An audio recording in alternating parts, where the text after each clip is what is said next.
എല്ലാവർക്കും യുടെ പുതിയൊരു വീഡിയോയിലേക്ക് സ്വാഗതം. നമ്മളിന്ന് ചെയ്യാൻ പോകുന്നത് ഒരു ടൈം ട്രാവലാണ്. സമയം കടന്നുള്ള യാത്ര, കാലം കടന്നുള്ള യാത്ര. അത് ടെക്നിക്കലി പോസിബിൾ ആണെന്നുള്ളതല്ല, ഇമാജിനറി ആയിട്ട് നമ്മൾ ഒരു ടൈം ട്രാവൽ ചെയ്യാൻ പോവാണ്. അൺമാസ്കിങ്ങിന്റെ ഫുൾ ടീം, മെഷീൻ റെഡിയാണ്, വണ്ടി റെഡിയാണ്. അപ്പോൾ നമ്മൾ എങ്ങോട്ടാണ് ടൈം ട്രാവൽ ചെയ്യുന്നത്? ഫ്യൂച്ചറിലേക്കല്ല, പാസ്റ്റിലേക്ക്, കഴിഞ്ഞ കാലത്തേക്ക്. കഴിഞ്ഞ കാലത്തിലെ ചില ഡേറ്റുകൾ ഞാൻ എടുത്തു വെച്ചിട്ടുണ്ട്. ആ ഡേറ്റുകളിൽ ചില പ്രധാനപ്പെട്ട സംഭവങ്ങൾ ഉണ്ടായിട്ടുണ്ട്. അപ്പൊ നമ്മൾ ഓരോ ഡേറ്റുകളിലേക്ക് യാത്ര ചെയ്യും. എന്നിട്ട് ആ ഡേറ്റുകളിൽ ആ സംഭവിച്ചിട്ടുള്ള ആ ഒരു പ്രധാനപ്പെട്ട വിഷയത്തെ, ആ ഒരു സംഭവത്തിന് എങ്ങനെയാണ് കേരളത്തിലെ വാർത്താ മാധ്യമങ്ങൾ അപ്രോച്ച് ചെയ്യുന്നത്, എങ്ങനെയാണ് കേരളത്തിലെ മുഖ്യധാര ചാനലുകൾ സോഷ്യൽ മീഡിയ അടക്കം കൈകാര്യം ചെയ്യുന്നത് എന്ന് നമ്മൾ നോക്കും. എന്നിട്ട് നമ്മൾ അടുത്ത ഒരു ഡേറ്റിലേക്ക് യാത്രയായിട്ട് ഇങ്ങനെ ഏറ്റവും അവസാനം തിരിച്ച് നമ്മൾ കറന്റ് ടൈമിലേക്ക് തിരിച്ചു വരും. അപ്പൊ നമ്മൾ ആദ്യം യാത്ര ചെയ്യാൻ പോകുന്നത് 29 ഒക്ടോബർ 2023 എന്താണ് ഈ ഒരു ഡേറ്റിന്റെ പ്രത്യേകത? എന്ത് പ്രധാനപ്പെട്ട ഒരു സംഭവമാണ് അന്നുണ്ടായിട്ടുള്ളത്? നിങ്ങളൊരു സ്ഫോടനം കേൾക്കുന്നുണ്ടോ? കളമശ്ശേരി ബോംബ് സ്ഫോടനം. പ്രാർത്ഥനയുമായിട്ടിരുന്ന സാധാരണക്കാരായിട്ടുള്ള ആളുകൾക്കിടയിലേക്ക് ഒരു ബോംബ് സ്ഫോടനം നടക്കുകയാണ്. 12 വയസ്സുള്ള പെൺകുട്ടി അടക്കം 8 പേരാണ് കൊല്ലപ്പെട്ടത്. അപ്പൊ എല്ലാവരും റിമോട്ട് എടുത്തിട്ട് നേരെ TV ഓണാക്കി നോക്കുക. ഈ ഒരു സ്ഫോടനം സംഭവിച്ചിട്ട് വളരെ കുറഞ്ഞ സമയത്തിനുള്ളിൽ, നിമിഷങ്ങൾക്കകം, എങ്ങനെയാണ് ആ ഒരു സമയത്തിനുള്ളിൽ എങ്ങനെയാണ് കേരളത്തിലെ വാർത്താ മാധ്യമങ്ങൾ ഈ ഒരു വിഷയത്തിനെ കൈകാര്യം ചെയ്യുന്നത്? അപ്പുറത്തേക്ക് ഇത്തരം വാർത്തകൾ കേൾക്കുമ്പോൾ ഉണ്ടാകുന്ന പരിഭ്രമമുണ്ട്. അതിന്റെ നിജസ്ഥിതി അറിയുന്നതിന് മുമ്പ് തന്നെ പലപ്പോഴും വാർത്തകൾ അറിയേണ്ടി വന്നവരുണ്ട്. അപ്പുറത്തേക്ക് രാഷ്ട്രീയ നേതാക്കളുടെ പ്രതികരണം പോലും ആ രീതിയിൽ വേണം നമ്മൾ കാണാൻ. കേരളത്തിലെ മുഖ്യധാര ചാനലുകളെല്ലാം ഈ ഒരു സ്ഫോടനത്തെ കൂട്ടിച്ചേർക്കുന്നത് ഇസ്ലാമിലേക്കാണ്, മുസ്ലിങ്ങളിലേക്കാണ്. ഈവൻ പാലസ്തീൻ ഇസ്രായേൽ ആ ഒരു വിഷയം പോലും, അതായത് ഇസ്രായേൽ പാലസ്തീനിൽ നടത്തിക്കൊണ്ടിരിക്കുന്ന ആ ഒരു കൂട്ടക്കൊല പോലും, ആ ഒരു വംശഹത്യ പോലും, അതുപോലും ഇതിൽ വിഷയമായിട്ട് വരുന്നുണ്ട് എന്നുള്ളതാണ്. അത് മാത്രമല്ല, മുസ്ലിങ്ങളുടെ കർമ്മങ്ങള്, ബാങ്ക് പോലെയുള്ള കാര്യങ്ങള്, പ്രാർത്ഥനകള്, അതേപോലെ തന്നെ എന്തിനേറെ പറയുന്നു, മുക്രി ബാങ്ക് കൊടുക്കാൻ നേരത്ത് കഴിച്ച ഭക്ഷണത്തിന്റെ അളവ് വരെ ഇവർ ചർച്ച ചെയ്തിട്ടുണ്ട് എന്നുള്ളത്. എല്ലാം ചർച്ച ചെയ്യും. അപ്പൊ ഈ ഒരു സ്ഫോടനം സംഭവിച്ചു നേരെ ഇസ്ലാമിലേക്ക് കൂട്ടിച്ചേർക്കുക എന്നുള്ളതാണ്. ഇപ്പൊ സോഷ്യൽ മീഡിയ നോക്കുന്നുണ്ടല്ലോ, സോഷ്യൽ മീഡിയക്കകത്തും ഇതേ അവസ്ഥ തന്നെയുണ്ട്. സംഘപരിവാർ പ്രൊഫൈലുകളും സംഘികൾക്ക് വേണ്ടി പ്രവർത്തിച്ചുകൊണ്ടിരിക്കുന്ന, അവരുടെ ഓഫർ സ്വീകരിച്ച് പ്രവർത്തിച്ചുകൊണ്ടിരിക്കുന്ന ആളുകളൊക്കെ അതിനു വേണ്ടി ഇങ്ങനെ കിണഞ്ഞു ശ്രമിക്കുകയാണ്. ഇനി കുറച്ച് കഴിഞ്ഞപ്പോ ഡൊമിനിക് എന്ന് പേരുള്ള ഒരു വ്യക്തി, ആള് ലൈവിൽ വന്ന് പറയാണ്, ഇത് ചെയ്തത് ഞാനാണ്, അല്ലാതെ വേറെ ആരുമല്ല, ഞാനാ ചെയ്തത്, കുറ്റം ഏറ്റെടുക്കുന്നു എന്ന് പറയാം. അപ്പോ നേരെ തിരിഞ്ഞു. അതുവരെ മുസ്ലിങ്ങളിലേക്ക് ഒരു ചർച്ച നടത്തിക്കൊണ്ടിരുന്ന, അത്ര വലിയ പ്രാധാന്യം കൊടുത്തിരുന്ന, വലിയ ഇമ്പോർട്ടൻസ് കൊടുത്തിരുന്ന ആ ചർച്ചകളൊക്കെ അവിടെ സ്റ്റോപ്പായി. എന്നിട്ട് പിന്നെ അത് തീവ്രവാദ ആക്രമണമല്ല, അത് ഒരു ടെററിസം അല്ല എന്നൊക്കെ ഹെഡ്ലൈനിലോടുകൂടി വലിയ വലിയ ഇന്ത്യൻ ചാനലുകളും വാർത്താ മാധ്യമങ്ങളൊക്കെ റിപ്പോർട്ട് കൊടുക്കുകയാണ്. അപ്പൊ ഇസ്ലാമിനെ കൂട്ടിച്ചേർക്കുമ്പോൾ കിട്ടിയ ഒരു സ്വീകാര്യത, അതിന്റെ ഒരു സ്ട്രെങ്ത്, അത് പിന്നീട് ഇല്ലാതായി എന്നുള്ളതാണ്. പിന്നെ ആ വാർത്ത മാഞ്ഞു പോയി. പിന്നെ 12 വയസ്സുള്ള പെൺകുട്ടിയെ കുറിച്ചോ, അവിടെ കൊല്ലപ്പെട്ട ആളുകളുടെ, അവരുടെ പിതാക്കന്മാരുടെ, മാതാപിതാക്കളുടെ കണ്ണീരിനെ കുറിച്ചോ, കുട്ടികളുടെ കണ്ണീരിനെ കുറിച്ചൊന്നും ആരും വേവലാതിപ്പെട്ടില്ല. ആരും ക്യാമറയും തൂക്കി അവരെ കാണാനും പോയിട്ടില്ല. ആ കുട്ടിയുടെ പേര് പോലും ആർക്കും അറിയില്ല. ഈവൻ എനിക്ക് പോലും ആ കുട്ടിയുടെ പേര് അറിയില്ല. നമുക്കറിയില്ല, കാരണം നമുക്ക് ആ വാർത്ത തരേണ്ട മാധ്യമങ്ങൾ അതൊന്നും പുറത്തു വിട്ടിട്ടില്ല. കുട്ടിയുടെ പേരോ, കൊല്ലപ്പെട്ട ആളുകളോ, അവരെ വീടുകളിൽ പോയിട്ട് ഇന്റർവ്യൂ നടത്തുകയോ, അല്ലെങ്കിൽ ഈ കൊലപാതകം ചെയ്തിട്ടുള്ള ഈ ഒരു തീവ്രവാദിയായിട്ടുള്ള ഡൊമിനിക് എന്ന് പേരുള്ള വ്യക്തി, ഡൊമിനിക് മാർട്ടിൻ, ആ ആളുടെ വീട്ടിൽ പോയിട്ട് അയാളുടെ മാതാവിനോട് ഇയാൾ എങ്ങനെയാണ് ഇങ്ങനെയൊക്കെ മാറിയത്, അല്ലെങ്കിൽ അയാളുടെ മക്കളോട് പോയിട്ട് ചോദിക്കുകയോ, അവരെ മക്കളെ കാണിക്കുകയോ, മാതാവിനെ കാണിക്കുകയോ, സഹോദരിയെ കാണിക്കുകയോ ഒന്നും ചെയ്തിട്ടില്ല. ഈ വിഷയം അവിടെ വെച്ച് മാഞ്ഞുപോയി. ഇനി നമ്മൾ അടുത്തതായിട്ട് നോക്കാൻ പോകുന്നത് RSSന്റെ കൺട്രോളോട് കൂടിയിട്ട് പ്രവർത്തിച്ചുകൊണ്ടിരിക്കുന്ന ഒരു സ്കൂളിന്റെ അവസ്ഥയിലേക്കാണ്. പോകുന്ന ഡേറ്റ് 21 ഓഗസ്റ്റ് 2025. ഈ ഒരു ന്യൂസ് വന്നിട്ടുള്ളത് 21 ഓഗസ്റ്റ് 2025. വളരെ അടുത്തൊരു സമയമാണ്. RSS കൺട്രോളിലുള്ള ഒരു സ്കൂള്. ആ സ്കൂളില് ഒരു കുട്ടി എന്തോ സാധനം എടുത്തിട്ട് എറിഞ്ഞു. ഒരു കുട്ടി സ്വാഭാവികമായിട്ടും കളിപ്പാട്ടം എന്ന് എഴുതിയിട്ടുണ്ടാവും. പക്ഷേ അതൊരു ബോംബായിരുന്നു എന്നുള്ളതാണ്. ഇതെവിടെ സംഭവിച്ചത്? RSS കൺട്രോളിലുള്ള സ്കൂൾ. എവിടുത്തെ സ്കൂള്? അങ്ങ് ഉത്തർപ്രദേശിലാണോ? അല്ല, കേരളത്തിലെ സ്കൂള്.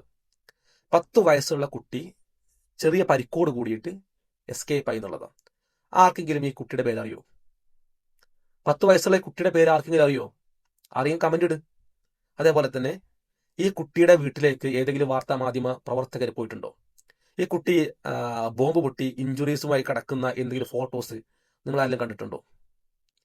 അല്ലെങ്കിൽ ഏതെങ്കിലും രാഷ്ട്രീയ സംഘടനകൾ, സാധാരണ എന്തെങ്കിലും വിശ്വാസപരമായ കാര്യങ്ങളൊക്കെ എതിർപ്പ് വരിക എന്നുണ്ടെങ്കിൽ ആ എതിർപ്പിന്റെ പേരിൽ കൊടിയും പിടിച്ച് ഇറങ്ങുന്ന രാഷ്ട്രീയ സംഘടനകൾ ആരെങ്കിലും ഇവിടെ പോയി കൊടി പിടിച്ച് നിന്നതായിട്ട് നിങ്ങൾ കണ്ടിട്ടുണ്ടോ? അതിന് കാരണം എന്താണ്? നേരത്തെ മാർട്ടിന്റെ പേര് വന്ന സമയത്ത് ഒരു ആ വാർത്തയുടെ പ്രാധാന്യം പോയതുപോലെ, അതിന്റെ ഒരു ഗുമ്മ് പോയതുപോലെ ഇവിടെ RSS എന്ന പേരുള്ള പേരാണുള്ളത്. ഇവിടെ ഒരു മുസ്ലിങ്ങളുമായി ചേർന്ന് നിൽക്കുന്ന ഒരു പേരില്ലാത്തത് കൊണ്ട് അവിടെയും വാർത്താ പ്രാധാന്യമില്ലാതെ മാറിപ്പോയി എന്നുള്ളതാണ് സത്യം. ഇനി നമ്മൾ യാത്ര ചെയ്യുന്നത് സെപ്റ്റംബർ 4, 2025 ഇതും വളരെ അടുത്ത സമയമാണ്. നമ്മൾ ഒരുപാട് ദൂരെയുള്ള സമയമൊന്നും എടുക്കുന്നില്ല. ഞാൻ എടുക്കുന്നത് മുഴുവൻ, നമ്മൾ യാത്ര ചെയ്യുന്നത് മുഴുവനും കേരളത്തിലെ വിവിധ പ്രദേശങ്ങളിലേക്ക് മാത്രമാണ്. ഇത് പാലക്കാടാണ് വിഷയം. പാലക്കാടാണ് സംഭവം നടന്നിട്ടുള്ളത്. RSSന്റെ നേതാവ് അയാൾ അറസ്റ്റ് ചെയ്യപ്പെടുകയാണ്. എന്തിനാണ് അറസ്റ്റ് ചെയ്യപ്പെട്ടത്? വീട്ടിനകത്ത് ബോംബ് ഉണ്ടാക്കാനുള്ള സാമഗ്രികളും എക്സ്പ്ലോസീവ് ആയിട്ടുള്ള മെറ്റീരിയൽസും അതേപോലെ തന്നെ ബോംബുകളും സൂക്ഷിച്ചതിന്, അതെല്ലാം എടുത്തു വെച്ചതിന്.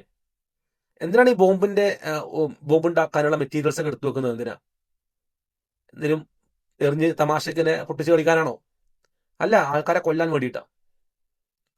അപ്പോൾ ആളുകളെ കൊല്ലാൻ വേണ്ടിയിട്ടുള്ള നിരോധിത സ്ഫോടന വസ്തുക്കൾ വീടുകളിൽ സൂക്ഷിച്ചതിന്റെ പേരിൽ, അതൊരു വലിയൊരു എമൗണ്ട്, ഒരു ചെറിയ എമൗണ്ട് അല്ല, വലിയൊരു എമൗണ്ട്. അതിന്റെ പേരിൽ കേരളത്തിലെ പാലക്കാട് വെച്ചിട്ട് RSS ലീഡർ അറസ്റ്റ് ചെയ്യപ്പെട്ടു എന്നുള്ള വാർത്തയാണ്. ഏതാണ് ഡേറ്റ്? സെപ്റ്റംബർ 4, 2025 വന്ന ന്യൂസാണ്. നിങ്ങൾ വീണ്ടും എല്ലാവരും ആ ടൈം ട്രാവൽ ചെയ്ത ആളുകളൊക്കെ ആ സമയത്തുള്ള TV ചാനലുകളൊക്കെ ഓപ്പണാക്കി നോക്കുക. എല്ലാ മുഖ്യധാര ചാനലുകളും നോക്കിക്കോ. എവിടെയെങ്കിലും നിങ്ങൾക്ക് ഈ വിഷയത്തിനെ കുറിച്ചിട്ടുള്ള ചർച്ചകളോ അല്ലെങ്കിൽ ആ ബോംബ് കണ്ടെത്തിയ ആളുടെ വീട്ടിലേക്കുള്ള ചാനലുകളുടെ ഓട്ടമോ മയക്കും പിടിച്ചിട്ടുള്ള ഓട്ടമോ ഒന്നും നിങ്ങൾക്ക് കാണാൻ സാധിക്കില്ല. അതൊക്കെ ചില പ്രത്യേക സാഹചര്യങ്ങളിൽ മാത്രമുള്ളതാണെന്ന് മനസ്സിലാക്കുക. അടുത്തത് വീണ്ടും ഒരു ഡേറ്റ് ആണ്.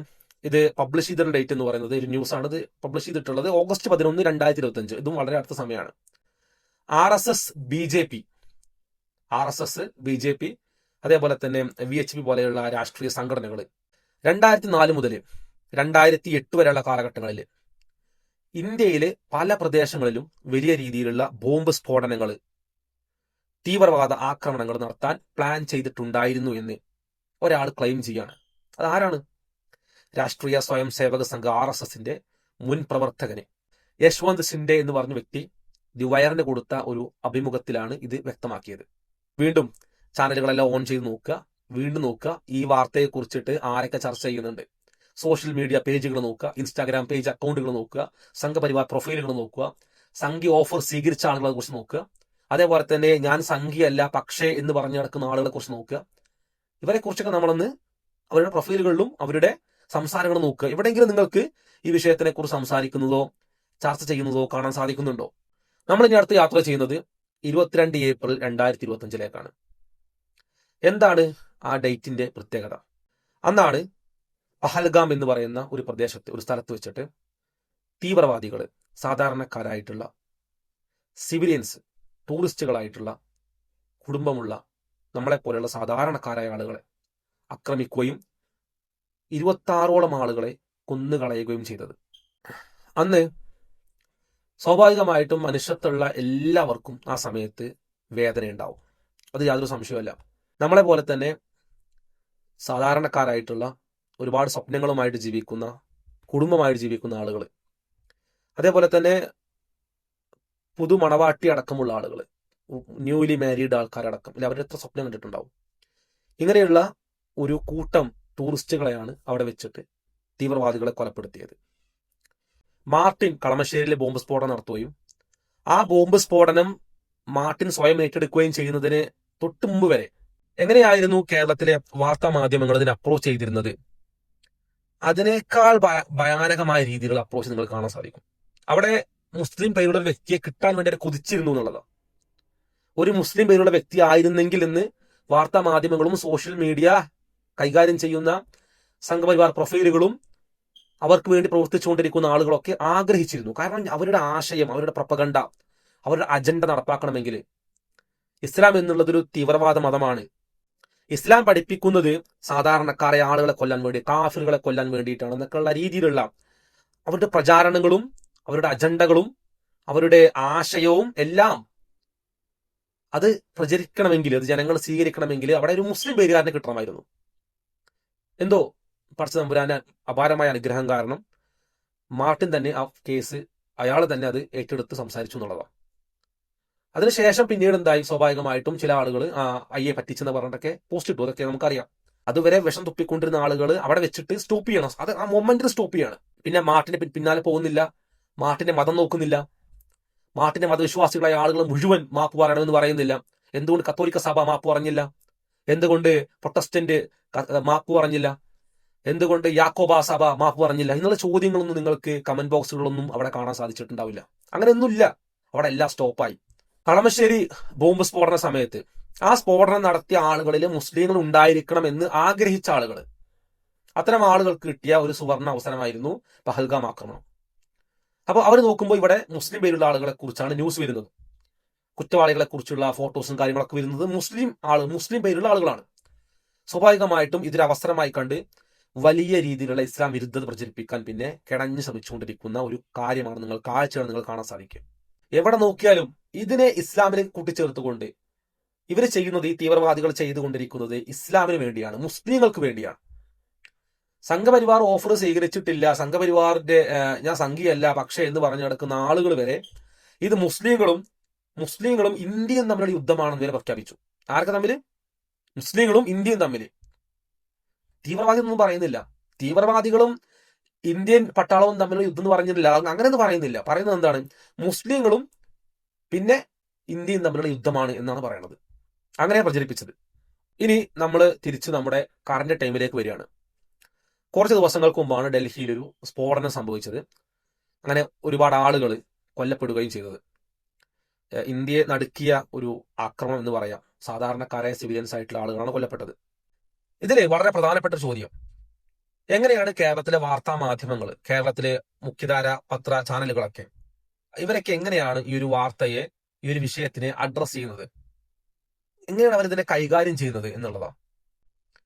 നമ്മൾ നേരത്തെ കളമശ്ശേരി ബോംബ് സ്ഫോടന സമയത്ത് കണ്ട പോലെ അവിടെ മാർട്ടിൻ എന്നിവരുള്ള വ്യക്തി ഏറ്റെടുക്കുന്നതിന് മുമ്പ് വരെ, അല്ലെങ്കിൽ ബോംബ് സ്ഫോടനം സംഭവിച്ച നിമിഷങ്ങൾക്കുള്ളിൽ തന്നെ അതിൽ ഒരു മുസ്ലിമിലേക്ക് ചേർത്ത്, ഇസ്ലാമിലേക്ക് കൂട്ടിച്ചേർത്തുകൊണ്ട് എത്രയും പെട്ടെന്ന് വാർത്ത വിറ്റ് പൈസ ഉണ്ടാക്കണം എന്നുള്ളൊരു മൈൻഡിൽ എങ്ങനെയെങ്കിലും വിറ്റ് ഒഴിവാക്കണം. ഇപ്പൊ നമ്മൾ പറയണ ആദായ വിൽപ്പന എന്ന് പറയുന്ന പോലെ എന്തെങ്കിലും കിട്ടുക, ഹോട്ട് ന്യൂസ്, ആ ന്യൂസ് ഇസ്ലാമിലേക്ക് കൂട്ടിച്ചേർത്താൽ ഒരു കച്ചവടം നടക്കും.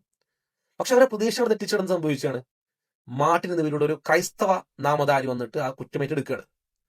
സ്വാഭാവികമായിട്ടും കച്ചവടം പൂട്ടി എന്നുള്ളതോ. അതേപോലെ തന്നെ ഇവിടെ സംഭവിക്കുന്നത് എന്താണ്? ഇവിടെയും കേരളത്തിലെ മുഖ്യധാര വാർത്താ മാധ്യമങ്ങൾ ഈ ഡൽഹി സ്ഫോടനത്തിനെ പരമാവധി കച്ചവടം ചെയ്യുക എന്നുള്ളതാണ്. ദീപസ്തംഭം മഹാശ്ചര്യം, എനിക്കും കിട്ടുന്ന പണം, ഈ ഒരു അവസ്ഥയിലാണ് പ്രവർത്തിച്ചുകൊണ്ടിരിക്കുന്നത്. അല്ലാതെ ഒരു മോറലായിട്ടുള്ള രീതിയിൽ ധാർമ്മികപരമായിട്ട് ഈ വിഷയത്തിനെ കൈകാര്യം ചെയ്യാൻ ശ്രമിക്കുന്നില്ല എന്നുള്ളതാണ്. ഈ ആക്രാന്ത് കാരണം വായി തോന്നിയത് വിളിച്ചു പറയുമ്പോൾ അത് കേൾക്കുന്ന സാധാരണക്കാരായ ആളുകൾ, ഇവരുടെ വാർത്ത കണ്ടുകൊണ്ടിരിക്കുന്ന സാധാരണക്കാരായ ആളുകളുടെ മനസ്സിലേക്ക് എന്ത് ചിന്തയാണ് കൊണ്ടുവരിക, അവരെങ്ങനെയാണ് അതിനെ എടുക്കുക എന്നുള്ളത് പോലും യുവമാർ ചിന്തിക്കുന്നില്ല എന്നുള്ളതാണ്. പ്രധാനപ്പെട്ട വ്യക്തിയാണ് അരുൺകുമാർ.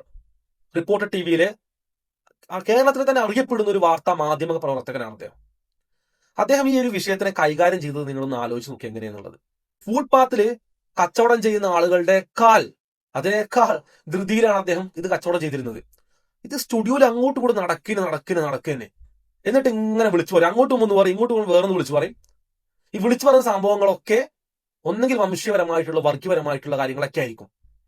അതിന്റെ താഴെ കമന്റുകൾ നോക്കി നമുക്ക് കൃത്യമായിട്ട് മനസ്സിലാകുന്നുണ്ട് ഇത് എങ്ങനെയാണ് സാധാരണക്കാരായ ആളുകളിലേക്ക് എത്തുന്നത്. ഈവൻ ചെറുപ്പക്കാർ പോലും മുസ്ലിങ്ങളെ കണ്ടാൽ അറപ്പ് തോന്നണം എന്ന രീതിയിലുള്ള കമന്റുകളാണ് ഇടുന്നത്. അതിൽ അരുൺകുമാറിന്റെ ഒരു വളരെ മോശമായിട്ടുള്ള ഒരു സംസാരമായിരുന്നു, നമുക്കിടയിലും ജീവിക്കുന്ന വൈറ്റ് കോളർ ജോബ് ചെയ്യുന്ന ആളുകൾ. വൈറ്റ് കോളർ ജോബ് എന്ന് പറയുന്നത്, ഒന്നാമത് ഇന്ത്യ പോലെയുള്ള കേരളം പോലെയുള്ള നാടുകളിൽ വൈറ്റ് കോളർ എന്ന് പറയുമ്പോൾ കുറച്ച് എഡ്യൂക്കേറ്റഡ് ആണെന്നുള്ളൊരു തോന്നലൊക്കെ ഉണ്ടല്ലോ. ഇപ്പം ഡോക്ടേഴ്സ്, എഞ്ചിനീയേഴ്സ്, അവർ കുറച്ച് ഉയർന്ന ആളുകളാണ്. അപ്പൊ അങ്ങനെ വിദ്യാഭ്യാസം കിട്ടിയിട്ടുള്ള, പഠിച്ചിട്ടുള്ള, 5-6 വർഷം പഠിച്ചിട്ടുള്ള, ഡിഗ്രി നേടിയിട്ടുള്ള, പ്രൊഫഷണൽ ഡിഗ്രി നേടിയിട്ടുള്ള ആളുകൾ, നമുക്കിടയിലുള്ള ആളുകൾ, നമ്മളെ കൂടെ വർക്ക് ചെയ്യുന്ന ആളുകൾ, നമ്മളെ കൂടെ പഠിക്കുന്ന ആൾക്കാർ, നമ്മുടെ കൂടെ റിസർച്ച് ചെയ്യുന്ന ആൾക്കാർ, ഇവരിലൊക്കെ സ്ലീപ്പിംഗ് സെൽസ് ഉണ്ട്. അവരൊക്കെ പൊട്ടിത്തെറിക്കാൻ സാധ്യതയുണ്ട്. സംഘപരിവാർ പോലും, സംഘികൾ പോലും, അവരുടെ നേതാക്കന്മാർ പോലും കേരളത്തിൽ പച്ചക്ക് പറയാൻ ആഗ്രഹിക്കാതെ, പറയാതെ മറ്റു പലരെയും കൊണ്ടും ഓഫർ കൊടുത്ത് അവരെ കൊണ്ട് പറയിപ്പിച്ചിട്ടുള്ള കാര്യമാണ്. ആരിഫ് ഹുസൈൻ പോലെയുള്ള ആളുകൾ മുസ്ലിങ്ങളെല്ലാം പൊട്ടൻഷ്യൽ ജിഹാദികളാണ്. ജിഹാദ് എന്നുകൊണ്ട് അവർ ഉദ്ദേശിക്കുന്നത് തീവ്രവാദമാണ്.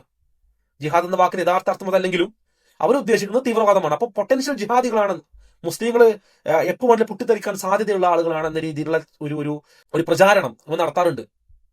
അതിന്റെ ഒരു വേറെ രീതിയിലുള്ള പ്രചാരണം എന്ന് മാത്രമേ പറയാൻ പറ്റുള്ളൂ.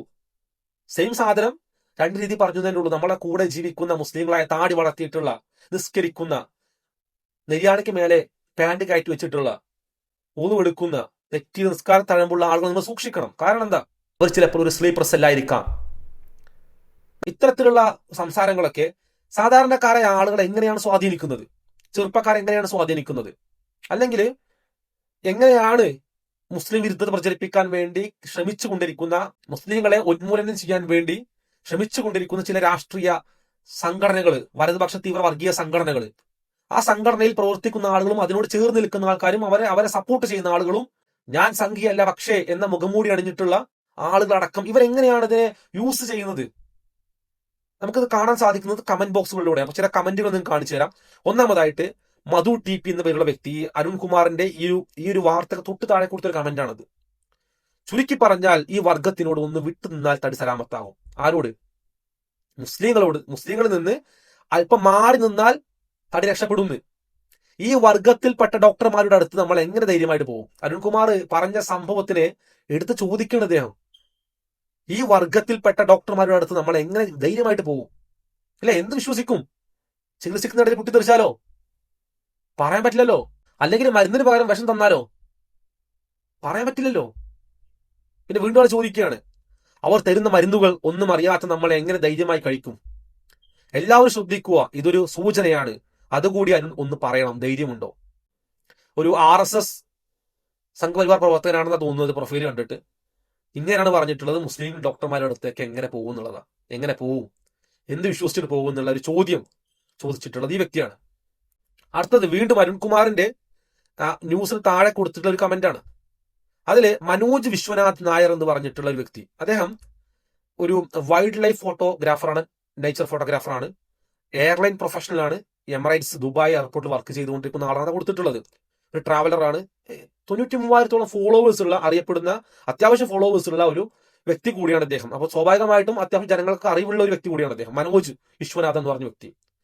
അദ്ദേഹം പറയാണ്, തീവ്രവാദത്തിന് പിന്നിൽ ഒരു മതമുണ്ട്, ആ മതത്തിന്റെ പേരാണ് ഇസ്ലാം. എങ്ങനെയുണ്ട്? ഈ അരുൺകുമാറിനെ പോലുള്ള ആളുകളുടെ സംസാരം കേട്ടിട്ട് അതില് അല്ലെങ്കിൽ അവരുടെ സംസാരത്തിന് സപ്പോർട്ട് ചെയ്തുകൊണ്ടോ ആളുകൾ പറയുന്നതാണിത്. അടുത്തതായിട്ട് സുരാജ് ഋതു എന്ന് പറഞ്ഞിട്ടുള്ള സൂരജ് സുകുമാരൻ എന്ന് പേരുള്ള വ്യക്തി, അദ്ദേഹം പറയാണ്, വിദ്യാഭ്യാസം ഉണ്ടെന്ന് ഇവർ മാറില്ല. വൈറ്റ് കോളർ ജോബ് ഉള്ള ആളുകൾ സ്ലീപ്പർ സെല്ലായിട്ട് വർക്ക് ചെയ്യുന്നു പറഞ്ഞപ്പോ വിദ്യാഭ്യാസം കൊണ്ടൊന്നും ഇവർ മാറില്ല. ആരും മാറില്ല, മുസ്ലിങ്ങൾ മാറില്ല. വിദ്യാഭ്യാസം കൊടുത്തിരുന്ന കാര്യമില്ല മുസ്ലിങ്ങൾക്ക്. അവരെങ്ങനെ ചെയ്യൂ? അവർ പൊട്ടിത്തെറിക്കുന്ന ആൾക്കാരാണ്. ഇതാണ് സൂരജ് ഋതു എന്ന് പറയുന്ന ഒരു ഇൻസ്റ്റാഗ്രാം അക്കൗണ്ട്, ഒരു ചെറുപ്പക്കാരനാണ് തോന്നുന്നത് അദ്ദേഹം പറയുന്നത്. എങ്ങനെയാണ് ഈ ഒരു തീവ്രവാദ പ്രവർത്തനം ഇല്ലാതാക്കാൻ സാധിക്കുക? അത് നല്ല സൊല്യൂഷനുമായിട്ടാണ് ഈ ആദർശ് കട്ടേരി വന്നിട്ടുള്ളത്. വളരെ സിമ്പിളാണ്. എന്താ അറിയോ? ഇസ്രായേൽ ചെയ്തതുപോലെ അവസാന ഡാഷുകളും ചാവുന്നത് വരെ അടിക്കുക. അതന്നെ ഇസ്രായേൽ ചെയ്ത പോലെ വംശഹത്യ. കുഞ്ഞുങ്ങൾ, സ്ത്രീകൾ, കുട്ടികൾ, വൃദ്ധന്മാര്, സിവിലിയൻസ് ഒന്നും നോക്കരുതേ. കുറ്റം ചെയ്ത ആളുകൾ ആരും നോക്കേണ്ട ആവശ്യമില്ല, അവിടെ കൊല്ലുക. സാധാരണക്കാരായ ആളുകളെ അടക്കം മുഴുവൻ അങ്ങോട്ട് വംശഹത്യ ചെയ്യുക. വീണ്ടും അദ്ദേഹം പറയാട്ടോ, മനുഷ്യത്വം നോക്കി നിന്നാൽ നാളെയും ഇത് തന്നെ സംഭവിക്കും. മനുഷ്യത്വം നോക്കേണ്ട ആവശ്യമില്ല. അവർ കൊല്ലപ്പെടേണ്ട ആൾക്കാരനെ, ഒരു മനുഷ്യത്വം അല്ല. മനുഷ്യത്വം മനുഷ്യരോട് മാത്രം മതി. ഇത് കൊല്ലപ്പെടാനുള്ള ആൾക്കാർ മുസ്ലിങ്ങൾ എന്ന് പറയുന്ന ആളുകൾ എന്തല്ല, മനുഷ്യരൊന്നുമല്ലല്ലോ. എത്ര കാലമായി ഡാഷിന്റെ മക്കൾ തുടങ്ങിയിട്ടുണ്ടോ?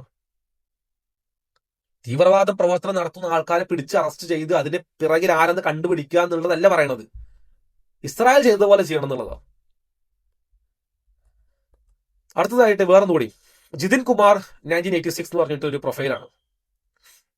അദ്ദേഹം വലിയൊരു കണ്ടെത്തൽ നടത്തിയിട്ടുണ്ട് കേട്ടോ. എത്ര വിദ്യാഭ്യാസം ഉണ്ടെങ്കിലും കൂടെ മതം പഠിച്ചാൽ അപകടം തന്നെ.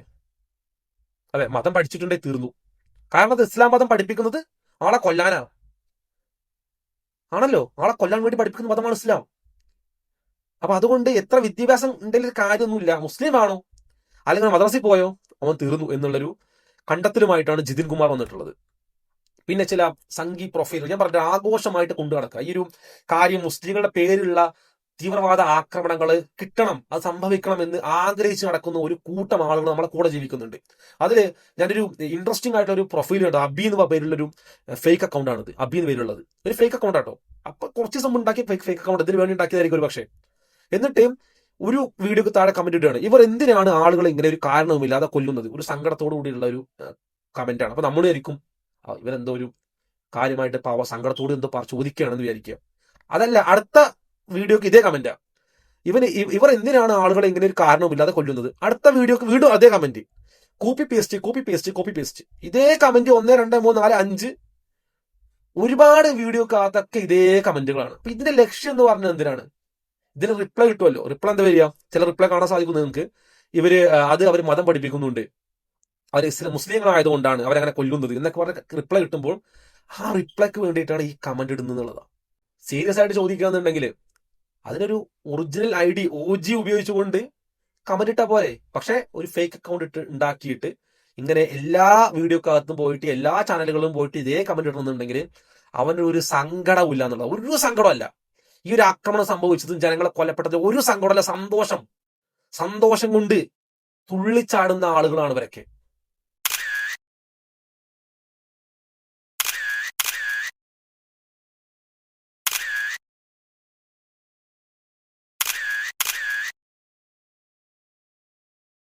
ആഘോഷിക്കുകയാണ്.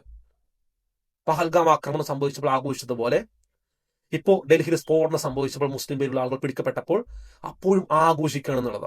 ഇങ്ങനെ ഒരുപാട് ഫേക്ക് അക്കൗണ്ട്സ് നമുക്ക് ഒരുപാട് സ്ഥലത്ത് കാണാൻ സാധിക്കും. ഏറ്റവും അവസാനമായിട്ട് വാർലോക്ക് പേരുള്ള ഒരു ചെറുപ്പക്കാരന്റെ ഒരു സംഘപരിവാർ പ്രൊഫൈലാണെന്ന് തോന്നുന്നുണ്ട്, ഒരു ഉറപ്പില്ല. അപ്പൊ ആ ഒരു ചെറുപ്പക്കാരൻ കൂടി പറയുന്ന ഒരു കാര്യം, ക്യാൻസർ ഇസ്ലാം ഒരു ക്യാൻസറാണ്, രോഗം, ക്യാൻസർ രോഗം എന്ന് സംഭവിക്കുന്നത് എന്താണ്? അവിടെ മുറിച്ച് കളയേണ്ടി വരും അല്ലെ, വേറെ മരുന്നൊന്നും ഇല്ലാത്ത പോലെ. ഒരു ക്യാൻസർ ആണ് ഇസ്ലാം എന്ന് പറഞ്ഞു വെക്കുകയാണ് വാർലോക്ക് എന്നുള്ള ഷരാങ് എന്ന് പറഞ്ഞുള്ള ഒരു ചെറുപ്പക്കാരന്. ഈ സാധാരണക്കാരായ ആളുകളെ കൊന്നതുകൊണ്ട് എന്താണ് ഇസ്ലാമിന്റെ നേട്ടം? നിങ്ങൾക്ക് ആർക്കിനെ പറയാൻ സാധിക്കും? പഹൽഗാം ആക്രമണം നടന്ന സമയത്ത് എല്ലാ സംഘികളും സംഘപരിവാർ പ്രൊഫൈലുകളും സംഘികളുടെ കൂടെ നടക്കുന്ന അവരുടെ ഓഫർ സ്വീകരിച്ചിട്ടുള്ള അവരുടെ പ്രചാരകരായിട്ടുള്ള സപ്പോർട്ടേഴ്സ് ആയിട്ടുള്ള ആളുകൾ മൊത്തം പറഞ്ഞ കാര്യമാണ് ഇത് ഇസ്ലാമിന് വേണ്ടി ചെയ്യുന്നതാണെന്നുള്ളത്. ഇസ്ലാമിന് വേണ്ടി ചെയ്തിട്ടുള്ള ഈ പഹൽഗാം ആക്രമണം അത് കാരണം ഇസ്ലാമിന് കിട്ടിയ എന്ത് ഗുണാണുള്ളത്? ഇത് ആർക്കാണ് ആ ഗുണം കിട്ടുന്നത്? ഇസ്ലാമിനെ മോശമായി ചിത്രീകരിക്കുന്ന ആൾക്കാർ. കണ്ടോ, ഇസ്ലാം മൊത്തം തീവ്രവാദികളാണ്, ഇസ്ലാമിന്റെ അകത്ത് തീവ്രവാദമാണ് ഉള്ളത്, ഇസ്ലാം പഠിപ്പിക്കുന്ന തീവ്രവാദമാണ്, മുസ്ലിങ്ങളെല്ലാം പൊട്ടൻഷ്യൽ ജിഹാദികളാണ്, അല്ലെങ്കിൽ മുസ്ലിങ്ങൾക്കിടയിൽ സ്ലീപ്പർ സെൽസ് ഒളിഞ്ഞിരിക്കുന്നുണ്ട്, എപ്പോഴും പൊട്ടിത്തെറിക്കാം എന്ന് പറഞ്ഞു നടക്കുന്ന ആളുകൾക്ക്, ഇത്തരത്തിലുള്ള മുസ്ലിം വിരുദ്ധത പ്രചരിപ്പിക്കുന്ന, ഇസ്ലാമിനെ അവഹേളിച്ചുകൊണ്ട് നടക്കുന്ന, ഇസ്ലാമിനെ മോശമായി ചിത്രീകരിക്കാൻ നടക്കുന്ന ആളുകൾക്കാണ് ഇതുകൊണ്ട് ഗുണമുള്ളൂ. അല്ലെങ്കിൽ ഈ സാധാരണക്കാരായ ആളുകൾക്ക് ഒന്നുകൊണ്ട് ഇസ്ലാമിന് എന്താണ് ഗുണം? എന്തെങ്കിലും ഗുണമുണ്ടോ? അപ്പൊ നമുക്ക് ദീൻ പഠിപ്പിച്ചു കൊടുക്കുകയാണെങ്കിൽ, ദറസുകൾ തുടങ്ങുകയെന്നുണ്ടെങ്കിൽ, ഇൽമെത്തിച്ചു കൊടുക്കുകയെന്നുണ്ടെങ്കിലാണ് ഗുണമുള്ളത് അല്ലെ. നമ്മൾ തൗഹീദ് പഠിപ്പിച്ചു കൊടുക്കുക, അള്ളാഹുവിനെ കുറിച്ചും റസൂലിനെ കുറിച്ചും പഠിപ്പിച്ചു കൊടുക്കുക. അതിലാണ് നമുക്ക് എന്തുള്ളത്? അതിലാണ് നമുക്ക് ഗുണമുള്ളത്. ഇതിനകത്തൊരു ഗുണമില്ല എന്നുള്ളത്. അതുകൊണ്ടാണ് നമ്മൾ പറയുന്നത് ഇസ്ലാമുമായിട്ട് യാതൊരു ബന്ധമില്ലാത്ത, ഇസ്ലാമിനെ മോശമാക്കാൻ വേണ്ടി മാത്രം ഉണ്ടാക്കിയിട്ടുള്ള ഇത്തരം തീവ്രവാദ പ്രവർത്തനങ്ങളും ഇത്തരത്തിലുള്ള ആളുകളുടെ പ്രവൃത്തിയൊക്കെ തീർച്ചയായിട്ടും അന്വേഷിക്കുക എന്ന് മാത്രമല്ല, അതിനെ സർഫസിൽ അന്വേഷിച്ചാൽ മാത്രം പോരാ, അതിന്റെ ഡീപ്പിലേക്ക് പോയിട്ട് ആരാണ് ഇവരെ സപ്പോർട്ട് ചെയ്യുന്നത്, ഇവർക്ക് ഇവിടെ നിന്ന് ഫണ്ട് വരുന്നത്, അതേപോലെ തന്നെ ഇവരുടെ പ്രവർത്തനങ്ങൾ മൂലം മുസ്ലിങ്ങളെ മോശമാക്കാൻ വേണ്ടിയിട്ട് ആരാണ് ഇവരെ പറഞ്ഞയച്ചിട്ടുള്ളത്, ഇത് കൃത്യമായിട്ട് അന്വേഷിക്കണം. ഏറ്റവും അവസാനമായിട്ട് നിങ്ങൾ പരപ്പന അഗ്രഹാര ജയിലിനെ കുറിച്ച് കേട്ടിട്ടുണ്ടാവും. അടുത്ത വന്ന ന്യൂസാണത്. അതില് 18 കൊലപാതകവും 22 റേപ്പും ചെയ്തിട്ടുള്ള ഉമേഷ് റെഡ്ഡി എന്ന് പേരുള്ള വ്യക്തി, അയാള് മൊബൈൽ ഫോണിൽ ഗെയിമും കളിച്ച് ടിവിയും കണ്ടുകൊണ്ടിരിക്കുന്ന വീഡിയോ ജയിലിന്റെ അകത്ത് ഇപ്പൊ റിലീസായിട്ടുണ്ട്. എത്ര കൊലപാതകമാണ്? 18 കൊലപാതകം. എത്ര റേപ്പാണ്? 22 റേപ്പ്, 22 ബലാത്സംഗം. ആള് മൊബൈൽ ഫോണിൽ ഗെയിമും കളിച്ച് ടിവി കണ്ടുകൊണ്ടിരിക്കുകയാണ്. അതേ പരപ്പന അഗ്രഹാര ജയിലിന്റെ അകത്തുനിന്ന് വേറൊരു വീഡിയോ വന്നിട്ടുണ്ട്. ഐസിസ്, മുസ്ലിങ്ങളുടെ ശത്രുക്കളായിട്ടുള്ള ഐസിസ് തീവ്രവാദികള്, ട്രംപ് പറഞ്ഞിട്ടുള്ള, അമേരിക്കയാണ് ഇവരുണ്ടാക്കിയിട്ടുള്ളത് പറഞ്ഞിട്ടുള്ള, മുസ്ലിങ്ങളെ തന്നെ കൊന്നുകൊണ്ടിരിക്കുന്ന ഐസിസ് എന്ന് പറയുന്ന ഇസ്ലാമിക പണ്ഡിതന്മാർ ഒന്നടങ്കം എതിർത്തിട്ടുള്ള തീവ്രവാദ സംഘടനയായിട്ടുള്ള ഐസിസിലേക്ക് റിക്രൂട്ട് ചെയ്യുന്നതിന്റെ പേരിൽ അറസ്റ്റ് ചെയ്യപ്പെട്ടിട്ടുള്ള ഒരു ബാംഗ്ലൂർ സ്വദേശി ഒരാള് അവര് ഇതേ ജയിലിനകത്ത് ഗെയിം കളിച്ചുകൊണ്ടിരിക്കുകയാണ്. ആരാണ് ഇവരൊക്കെ തീറ്റിപ്പൊറ്റുന്നത്? ആർക്ക് വേണ്ടിയിട്ട്? വീണ്ടും കാണാം. അസ്സലാമു അലൈക്കും വറഹ്മത്തുള്ളാഹി വബറകാതുഹു.